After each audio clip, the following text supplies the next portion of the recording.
Hello everyone, welcome to श्रेष्ठ campus YouTube channel. आप सबका स्वागत है आपके इस यूट्यूब चैनल पे।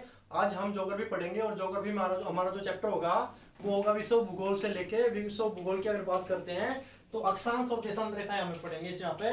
तो स्टार्ट करने से पहले जिसने भी चैनल को सब्सक्राइब नहीं करा है वो चैनल को सब्सक्राइब कर ले, और जिससे कि आने वाली वीडियो आपको मिलती रहे, उनका नोटिफिकेशन आपको मिलता रहे। तो ये हम स्टार्ट करते हैं अक्षांश और देशांतर रेखाएं। देखो, अक्षांश और देशांतर रेखाओं की बात करते हैं हम, तो देखो पृथ्वी को दो भागों में बांटने वाली जो रेखा है, पृथ्वी को दो भागों में बांटने वाली जो रेखा है उसको भूमध्य रेखा कहा जाता है, और उसके अलावा उसका दूसरा नाम है इक्वेटर। इसको इंग्लिश में इक्वेटर बोलते हैं और हिंदी में भूमध्य रेखा, और उसके अलावा विषुवत रेखा भी से कहा जाता है। और फोर्थ इसका जो अन्य नाम है वो है अक्षांश रेखा। आपको पता हो जाए, अब देखो अक्षांश रेखा जो है वही जो है भूमध्य रेखा है, तो इसमें कंफ्यूज नहीं होना है। तो भूमध्य रेखा को 0 डिग्री अक्षांश रेखा भी कहा जाता है। तो देखिए यहाँ पे पृथ्वी को दो भागों में बांटा गया है, किसके द्वारा? इक्वेटर के द्वारा। ये उत्तरी गोलार्ध है और ये दक्षिणी गोलार्ध है। देखो कई बार एग्जाम जो है, अगर बात करें यूपीएससी या पीसीएस की बात करें या एसएससी की सीजीएल लेवल तक की बात करें, ग्रेजुएट लेवल जो एग्जाम होते हैं, तो वहां पे क्वेश्चन आ जाता है कि जो भूमध्य रेखा है वो विश्व के कितने देशों से होकर गुजरती है। तो मैं आपको यहाँ पे वो छोटी मोटी थोड़ी बहुत जानकारी देने की कोशिश कर रहा हूँ, कौन कौन से दो देश हैं जहां से ये होके गुजरती है। तो देखो भूमध्य रेखा जो है वो साउथ अमेरिका के इक्वेडोर, कोलंबिया, ब्राजील। तो कौन कौन से देश से भाई? इक्वेडोर से, कोलंबिया से और ब्राजील से। इसके अलावा वो फिर आगे चली जाती है अफ्रीका में। अफ्रीका के कौन कौन से देश हैं? Sao Thome, Principe, Gobain, Congo गणराज्य, युगांडा, केनिया, सोमालिया। तो देखो अफ्रीका के इन देशों से होकर गुजरती है। उसके बाद हम बात करें, हम हिंद महासागर में चली जाती है फिर, और हिंद महासागर में कहां से गुजरती है? मालदीव से, इंडोनेशिया से और किरिबाती से।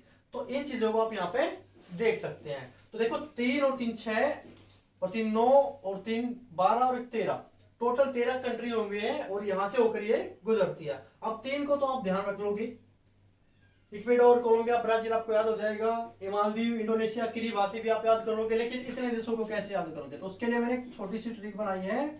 वो ट्रिक है सो गया काका गाड़ के सोना।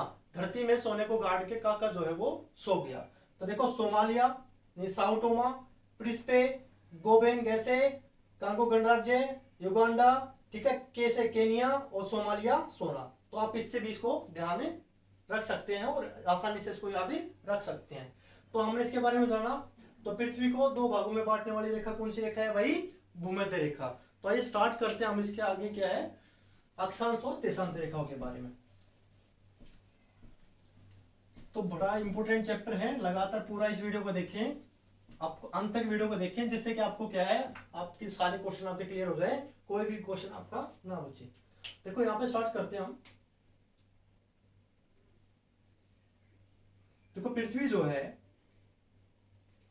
पृथ्वी को दो भागों में बांटने वाली रेखा को अक्षांश रेखा, कितने डिग्री? 0 डिग्री अक्षांश रेखा भी कहा जाता है। इसको भूमध्य रेखा भी कहा जाता है, विषुवत रेखा भी कहा जाता है। इसके अलावा इसको इक्वेटर भी कहते हैं भाई। तो पृथ्वी को कितने भागों में बांट दिया? 2 भागों में बांट दिया भाई। अब अगर हम बात करते हैं, देखो जो भूमध्य रेखा है यहां पर क्या है, वर्ष भर हर दिन जो यहाँ पे गर्मी जो है सबसे ज्यादा पाई जाती है। मतलब अगर गर्मी की बात करें तो सबसे गर्म स्थान पूछे या कौन सा पृथ्वी का ऐसा क्षेत्र है जहां पे सबसे ज्यादा गर्मी जो है वो डेली जो प्रतिदिन क्या है महसूस की जाती है। देखो कई जगह क्या है, कहीं ठंड हो जाती है थोड़े दिन बाद, कहीं गर्मी हो जाती है, ऋतुएं जो है उनमें चेंजमेंट होता रहता है। लेकिन यहाँ पे क्या है, मौसम जो है गर्म ही बना रहता है पूरे वर्ष भर। तो हम ये चीज हम पढ़ रहे हैं क्योंकि यहाँ पे जो है सूर्य की किरणें जो हैं वो लंबवत पड़ती हैं, बिल्कुल सीधी। अब लंबवत का मतलब क्या है, अगर मान लो सूर्य मेरे ऊपर है तो जो परछाई है मेरी वो दूर तक नहीं बनेगी, वो परछाई मेरे पैरों में ही बनेगी। इस कारण जिसको हमें लंबवत कहते हैं। तो सूर्य की किरणें लंबवत पड़ती हैं, इस कारण यहाँ पे गर्मी जो है हमेशा पूरे वर्ष भर बनी रहती है। इसके बाद अगर हम देखते हैं भूमध्य रेखा के बारे में, तो अगर हम भारत की बात करें, यहाँ पे अगर हम यहाँ पे भारत की बात कर रहे हैं तो देखिए एक बार, इंडिया का क्वेश्चन जो यहाँ पे लिंक हो जाएगा यहाँ पे। अगर हम इंडिया की बात कर रहे हैं तो ये 0 डिग्री अक्षांश रेखा है, इसको हम भूमध्य रेखा भी बोल दें।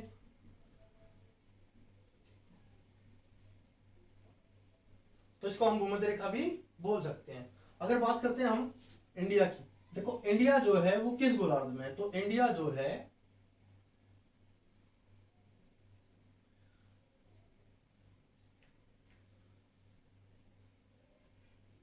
नॉर्थ ईस्ट में है भाई। कहां पे है भाई इंडिया?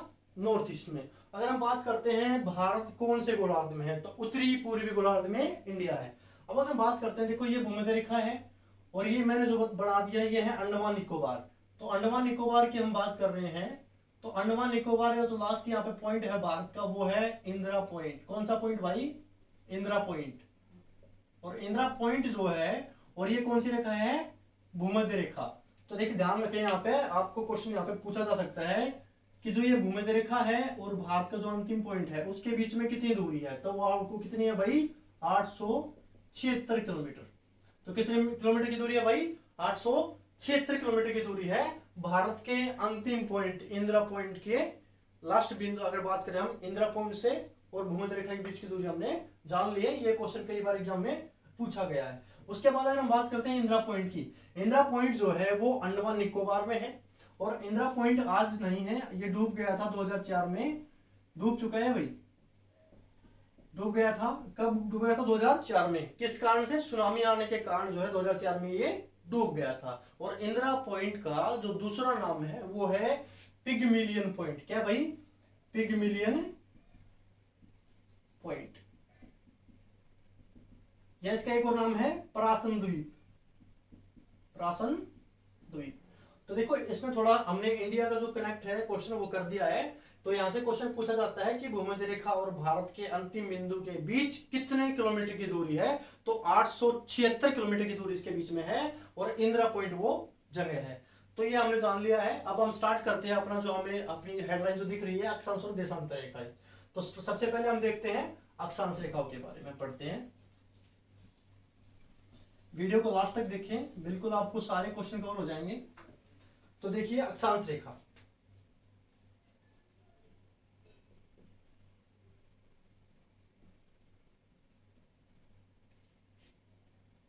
देखिए अक्षांश रेखा क्या होती है। अब अक्षांश रेखा के बारे में हम पढ़ेंगे। तो अक्षांश रेखा क्या होती है, देखो सिंपल सी बात अगर आप ध्यान रखनी है, जो कि पश्चिम को पूर्व से मिलाती है। हम बात कर रहे हैं जो कि पश्चिम से पूर्व को मिलाती हैं, तो वो कौन सी रेखाएं हैं भाई? अक्षांश रेखाएं हैं।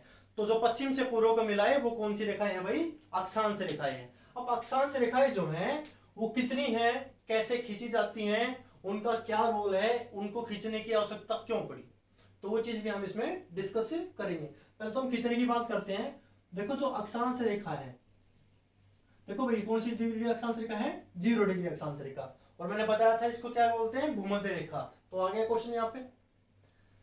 तो देखो इसको खींचा कैसे जाता है, अक्षांश रेखाएं किस प्रकार से खींची जाती हैं, हम उसके बारे में बात कर रहे हैं। देखो अक्षांश रेखाओं को क्या है, बिल्कुल सेंटर में, भूमध्य रेखा के बिल्कुल सेंटर में क्या है, यहाँ पे हम रखे, यहाँ से 20 बिंदु से हम क्या है कोई भी एंगल बना लेंगे और फिर उसको हम ऐसे मिला देंगे, जैसे ये 30 डिग्री। उसके बाद हमें दूसरा एंगल मिलाएंगे, फिर उसको मिला देंगे, 60 डिग्री हो गया। और ऊपर कौन सा भाई? ये 90 डिग्री नॉर्थ पोल। उसी प्रकार से हम नीचे कितने डिग्री भाई? 30 डिग्री। कितने डिग्री भाई? 60 डिग्री। और ये कितना भाई? 90 डिग्री साउथ। तो हम बिल्कुल भूमध्य रेखा के सेंटर से कोई भी एंगल बना देंगे और बाद में उस रेखा को मिला देंगे। इस प्रकार से जो है अक्षांश रेखाएं खींची जाती हैं। तो पूर्व से पश्चिम को मिलाने वाली रेखा को अक्षांश रेखा कहा जाता है। अब ये कितनी होती हैं भाई? तो क्वेश्चन आता है अक्षांश रेखाओं की संख्या कितनी होती है। तो यहाँ पे जाने, देखो भाई यहाँ पे क्या है, 1 डिग्री इज इक्वल टू क्या है? एक रेखा है भाई। कितनी रेखाएं हैं भाई? एक रेखा। अब बात करते हैं हम ऊपर की, तो कितने डिग्री है भाई? ये 90 डिग्री। तो कितनी रेखाएं होगी? 90, क्योंकि एक केवल कितनी है? एक। उसके बाद हम नीचे बात करते हैं, ये कितनी डिग्री है? 90 डिग्री, क्योंकि 1 डिग्री टू एक रेखा है। तो कितने हो गया भाई? ये 180 डिग्री। लेकिन मैं आपको बता दूं, जो 0 डिग्री जो ये रेखा है, जो भूमध्य रेखा है, वो 0 डिग्री अक्षांश रेखा है। तो प्लस में 0 डिग्री भी काउंट हो गया, एक रेखा ये, तो कितना हो गया 181। यहां पे देख लो, ऊपर लिख देता हूं मैं, 180 था ये, प्लस में 1, कितना हो गया 181। तो कुल अक्षांश रेखाओं की जो संख्या है वो 181 है। इसको आप यहां पे नोट डाउन कर सकते हैं, क्योंकि 0 डिग्री अक्षांश रेखा भी, जिसे हम भूमध्य रेखा भी कहते हैं, उसको भी यहाँ पे काउंट किया जाएगा, क्योंकि ये भी पूर्व से पश्चिम को मिलाती है। तो इस प्रकार से खींचा जाता है। टोटल इतनी है, वो चीज हमने जान ली है। 1 डिग्री इक्वल 1 लाइन होगी। अब बात आती है दो अक्षांश रेखाओं के बीच की दूरी कितनी है। तो दो अक्षांश रेखाओं के बीच की दूरी कितनी है भाई, 111 किलोमीटर की। ये भी नोट डाउन कर ले यहाँ पे, दो अक्षांश रेखाओं के बीच की दूरी कितनी है, 111 किलोमीटर की दूरी है। यहाँ पे इस चीज को आप जान लें। तो उसके बाद नेक्स्ट हम स्टार्ट करते हैं इसमें और देखते हैं भारत का क्या रोल है। भारत के क्वेश्चन यहाँ से किस प्रकार से आते हैं, इंडियन ज्योग्राफी को यहाँ पे कैसे लिंक किया जा सकता है, या कैसे इसको यहाँ पे कनेक्ट कर सकते हैं, और कहाँ से क्वेश्चन उठते हैं, वो हम चीज आप पढ़ेंगे। तो अक्षांश रेखा आपको पता चल गई है, इसको अक्षांश रेखा कहते हैं। उसके बाद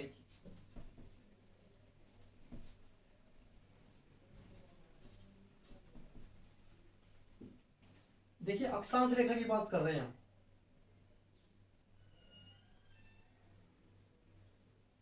अब जो अक्षांश रेखा है, ये है 0 डिग्री अक्षांश। इसके ऊपर है 23.5 डिग्री अक्षांश, इसके ऊपर है 66.5 डिग्री अक्षांश, इसके ऊपर है 90 डिग्री नॉर्थ अक्षांश। उसी प्रकार से नीचे है 23.5 डिग्री अक्षांश, उसके बाद है फिर 66.5 डिग्री अक्षांश, उसके बाद है 90 डिग्री साउथ। तो ये सारी चीजें हमें देखिए, ये अब क्या है, यहाँ पे 0 डिग्री अक्षांश से लेके 90 डिग्री अक्षांश हो गया है, ध्रुव पॉइंट हो गया है भाई ये, और नीचे भी ये साउथ पॉइंट हो गया है। अब देखो इसको क्या है, 23.5 डिग्री अक्षांश को हम कर्क रेखा कहते हैं। कौन सी रेखा भाई, कर्क रेखा, ट्रॉपिक ऑफ कैंसर। और इसको क्या बोलते हैं, आर्कटिक वर्ग।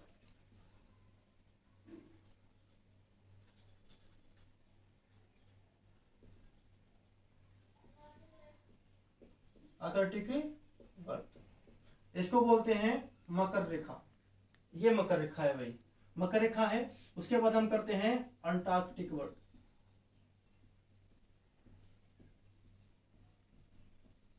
अंटार्कटिक वर्ग, आर्कटिक वर्ग, और ये उत्तरी ध्रुव और ये दक्षिणी ध्रुव। तो देखो यहाँ पे अब देखो 23.5 डिग्री अक्षांश रेखा जो है वो कई बार एग्जाम में पूछी गई है, क्योंकि भारत में जो है ये 8 राज्यों से होकर गुजरती है भाई। उससे पहले हम जान ले, देखो सूर्य की किरणें जो है वो यहाँ पर सीधे लंबवत पड़ती हैं। देखो जो ये एरिया है, जो भूमध्य रेखा है, यहाँ पे सूर्य की किरणें जो है सीधे लंबवत पड़ती हैं।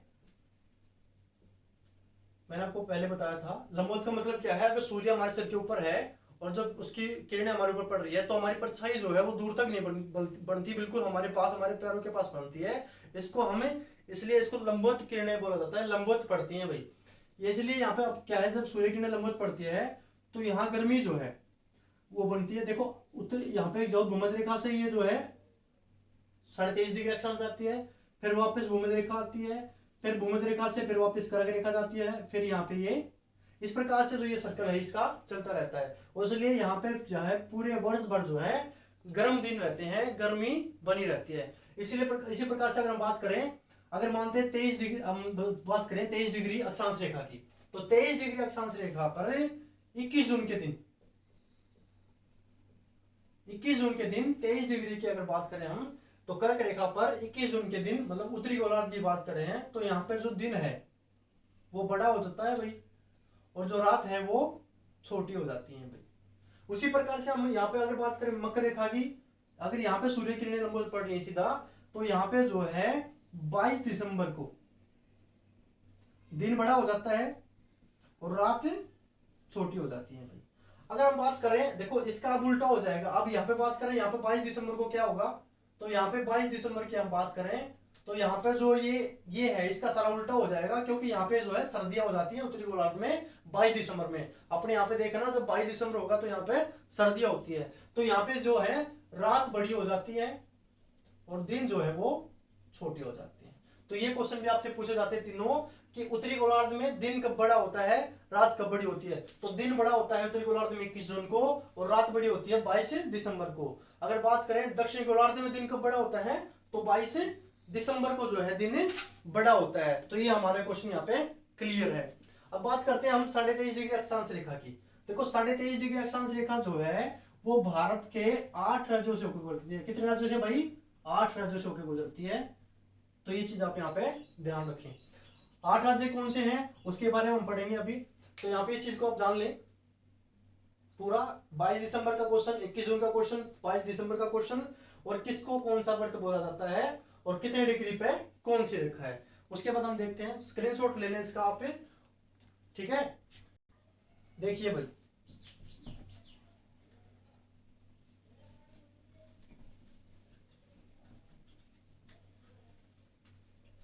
देखो भारत के 8 राज्यों से होकर गुजरती है भाई। कौन सी रेखा भाई, कर्क रेखा। कितने डिग्री, 23.5 डिग्री। और ये कितने डिग्री है, 0 डिग्री। और ये नीचे भी कितने डिग्री भाई, 23.5 डिग्री। तो उत्तरी गोलार्ध में जो 23.5 डिग्री है इसको हम कर्क रेखा बोलते हैं। कौन सी रेखा भाई, कर्क रेखा। क्वेश्चन पूछेगा भारत के कितने राज्यों से होकर गुजरती है, 8। अब 8 राज्यों को याद रखना है तो उसके लिए एक ट्रिक है छोटी सी, उसको क्या बोलेंगे, जैसे हम झारा मैत्री, छुगुम बंगाल। अब देखो 8 राज्य जो है इसमें कंप्लीट हो जाएंगे। अब देखो 6 से बात करते हैं हम, तो झारखंड। झारखंड का जो रांची शहर है वो बिल्कुल इसके सेंटर में है भाई। आपसे क्वेश्चन पूछे, झारखंड का जो रांची शहर है वो बिल्कुल इसके सेंटर में है। राज्य से बात करें हम, राजस्थान की बात करते हैं। सेकंड राज्य कौन सा, राजस्थान। मैं से मिजोरम, त्रिपुरा। देखिए भाई गुजरात, और गुजरात के बाद हम बात करते हैं एमपी मध्य प्रदेश की और पश्चिम बंगाल वेस्ट बंगाल की। तो 3 और 3 6 और 2 8, तो 8 राज्यों से होकर के कर्क रेखा भारत के गुजरती है। तो इस क्वेश्चन को आप यहाँ पे ध्यान रखें कि कौन से का भारत के 8 राज्यों से होकर गुजरती है। तो कौन सा आंसर आएगा भाई, कर्क रेखा। तो हम नेक्स्ट करते हैं हम अक्षांश रेखाओं के बाद देशांतर रेखा है भाई।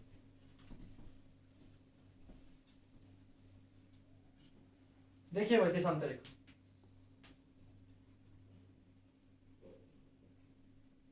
देशांतर रेखा जो है भाई इसमें क्या होगा,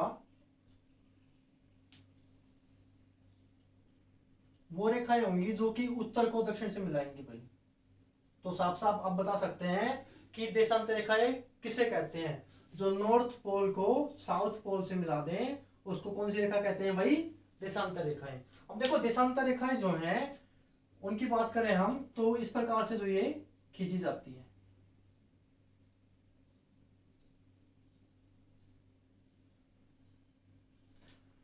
अब देखो बीच में जो है भूमध्य रेखा है भाई। अब जो देशांतर रेखाएं हैं उत्तर से दक्षिण को मिलाने वाली रेखाएं हैं। अब इनकी कुल कितनी संख्या होती है, कितनी देशांतर रेखाएं होती हैं, वो चीज जानेंगे। देखो उसको आप निकाल सकते हैं।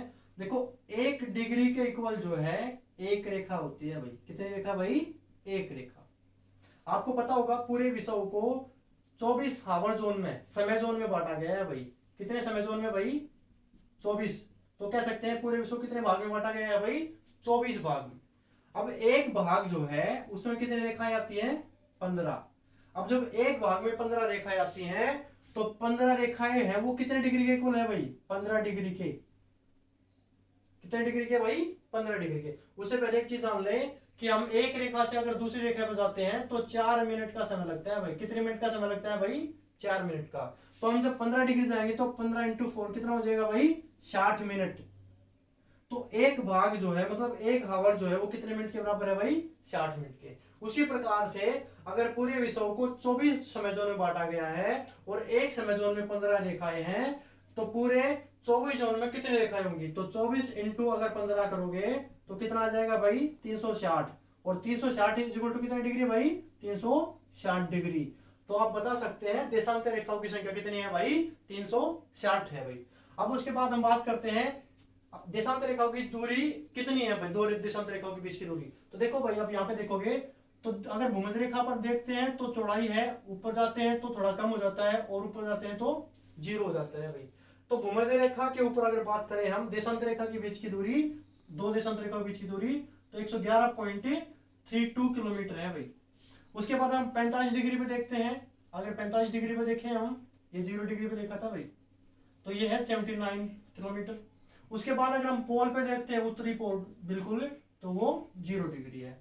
तो देशांतर रेखाएं जो है, तो ये जो 0 डिग्री यहाँ अगर बात करते हैं, ये 0 किलोमीटर है भाई, बिल्कुल यहाँ पे कोई भी इनके पीछे दूरी नहीं है। तो देशांतर रेखा की बात करें, जितना हम पोल की साइड जाएंगे उतनी जो दूरी है वो कम होती चली जाएगी, और सबसे ज्यादा दूरी भूमध्य रेखा पर इसकी होती है भाई।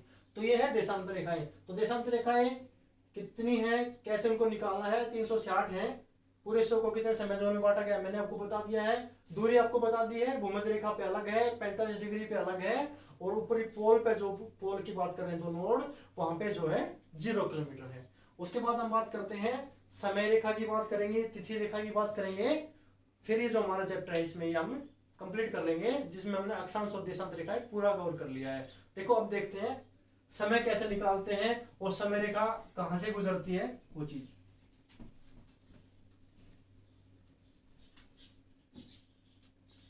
देखिए भाई, अब बात करते हैं समय रेखा की। देखो ये जो रेखा है आपको पता है कौन सी रेखा है भाई, देशांतर रेखा। ये है 0 डिग्री देशांतर रेखा भी, और 0 डिग्री जो देशांतर रेखा है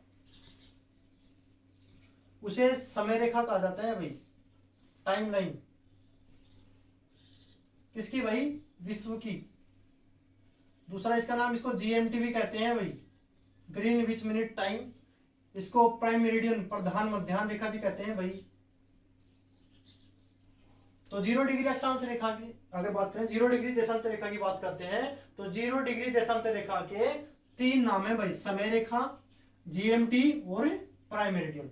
अब 0 डिग्री देशांतर रेखा जो है विश्व के समय को निर्धारित करती है, वहां से समय जो है नापा जाता है, तो वहां से समय काउंट होता है। तो अगर बात करें जगह का नाम पूछे आपसे, तो लंदन के ग्रीनविच नामक शहर से भाई, कौन से शहर से भाई, ग्रीनविच। तो इस शहर से जो है 0 डिग्री देशांतर रेखा गुजरती है, और यहां से पूरे विश्व का समय काउंट किया जाता है। उसके बाद अगर हम बात करते हैं, इस साइड में अगर जाएंगे हम, पूर्वी गोलार्ध की तरफ जाएंगे, अगर पूर्व की तरफ जाएंगे या वेस्ट की तरफ जाएंगे, पश्चिम की तरफ जाएंगे, तो एक बात का ध्यान रखना, जितना पूर्व की साइड जाओगे टाइम प्लस होगा, और जितना माइनस में इस साइड जाओगे यहाँ पे टाइम माइनस होगा। देखो भाई, तो पश्चिम की साइड जाओगे तो टाइम प्लस माइनस हो जाएगा, और पूर्व की साइड जाओगे तो टाइम प्लस हो जाएगा। अब यहाँ बात करते हैं 82.5 डिग्री पूर्वी देशांतर। अब जो 82.5 डिग्री पूर्वी देशांतर है उसे भारत की मानक समय रेखा कहा जाता है। भारत का समय 82.5 डिग्री पूर्वी देशांतर से काउंट करते हैं भाई हम। और 82.5 डिग्री जो पूर्वी देशांतर है उसकी बात करें हम, इसके बाद देखें 82.5 डिग्री देशांतर जो रेखा है ये भारत की समय रेखा है भाई।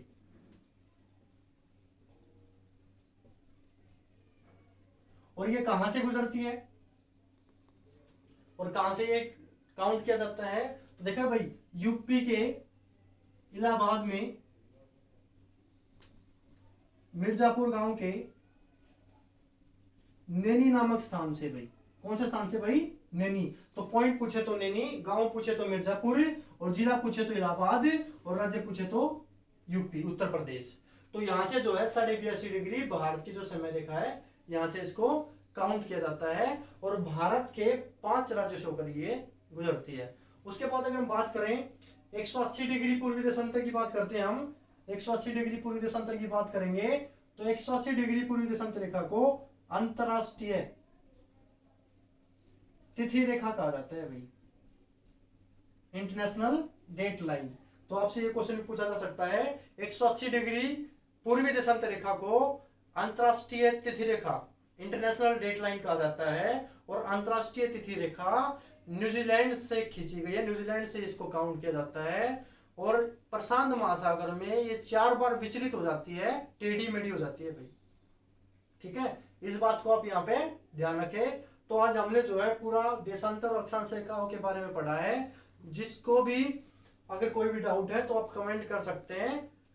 और जिसने भी अभी तक सब्सक्राइब नहीं करा चैनल को, वो चैनल को सब्सक्राइब कर लें। तो आज हमारा जो लेक्चर है यहीं तक था, तो आगे भी मिलते रहेंगे। आज के लिए धन्यवाद।